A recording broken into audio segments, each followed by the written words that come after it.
Susan Gardner here for Municipal World. We're at the 2019 Fall Workshop for the Ontario Municipal Administrators Association. Joining me in the Municipal World Media Center is Karen Gordon from Gordon Strategies. Welcome. Thanks. It's great to be here. It's wonderful to have you come in. We just participated in a great panel discussion, fireside chat around women in local government leadership challenges. And I just would love to hear your take on what we heard today and some of the insights that you saw. Let me start by saying you did an awesome job moderating, which was a difficult. There was lots of personality. You had lots of personality on the panel. You had some amazing women in the audience, amazing women on the panel, and you did a great job moderating it. Thank you. It was a privilege to be part of that conversation. And you know, it was interesting. I think what we heard was we've come a long way, but we haven't come far enough. And there's lots of things we as women should be doing, and our employers should be doing, and municipalities can be doing to make sure that women start to represent a real, true number in terms of municipal leadership. So a lot of the things that you talked about in particular, why don't you tell people your background, Gordon Strategies, what is it that you do? Excellent. I am very lucky. I'm a communications strategist, and I work with a lot of municipalities. I think I'm somewhere between 90 and 100 different municipalities in the country, and I provide communication strategy on labor and employment issues, litigation issues, and some crisis communications in and around that. Often you're called in when there's a crisis and somebody said something or done something, and what do we do next? Exactly. Call Karen. Exactly. And I've had the opportunity to work with some amazing CAOs, male and female. I've been really, really lucky. And you know, one of my observations that we talked about was the difference between men and women as leaders, and the difference between men and women as communicators, because there is a difference. With women, lots of times you need to spend time working on confidence, and confidence is a gigantic word, and it covers a lot in terms of communications. Just confidence, knowing your topic, knowing that you're the expert, and speaking with conviction. And it's okay to speak with conviction and be strong on issues. It's not always viewed positively, though, for women. No. That's a fact, right? Right. And we talked about that, and we talked about, I think what was interesting about the panel was there was some long-term discussion, some medium-term discussion, and then my communication stuff was from a short-term, what can you do now? And in the short term, it's knowing what you know and addressing those issues, owning the room, and not apologizing. We tend as women to apologize a lot. I'm sorry I bring that up. No.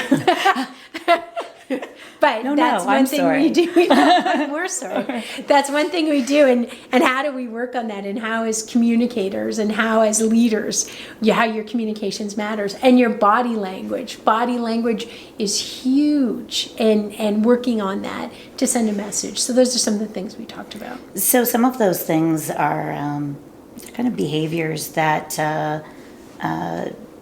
impact the way people view us in the world, and we know what some of those things are. They're self-defeating behaviors in many ways.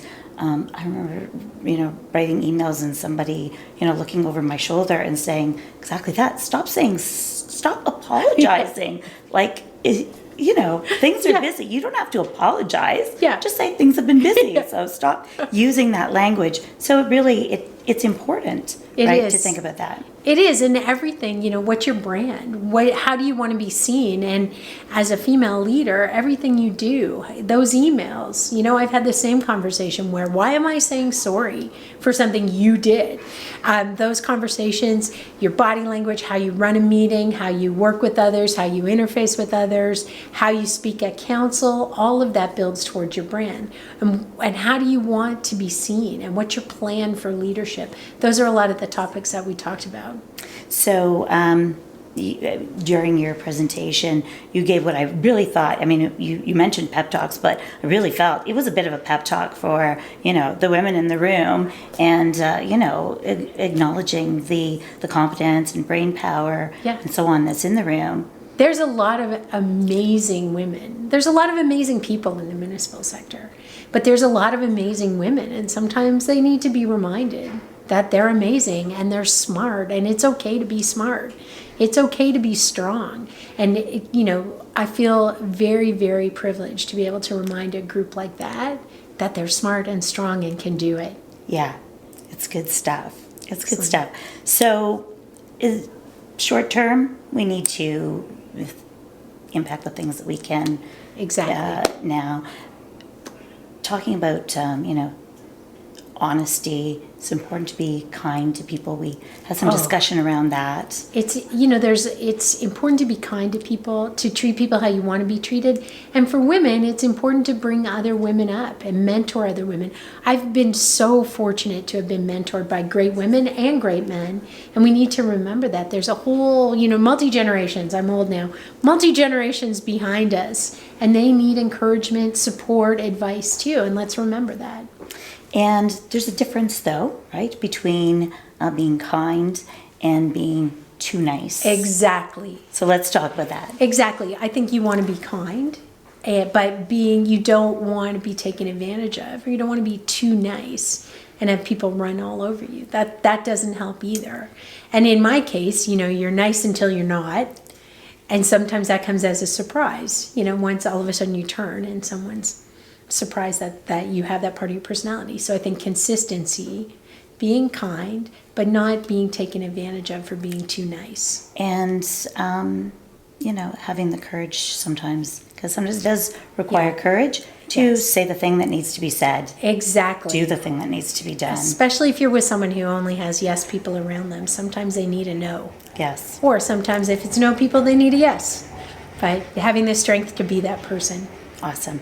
Is there anything that you want to add before I know you've got to run off to your next crisis? No, this is Anything great. you need to add? Thank you. I'm so honored to be part of it. Thank you so much for coming in and chatting. I appreciate that. Thank you. Always.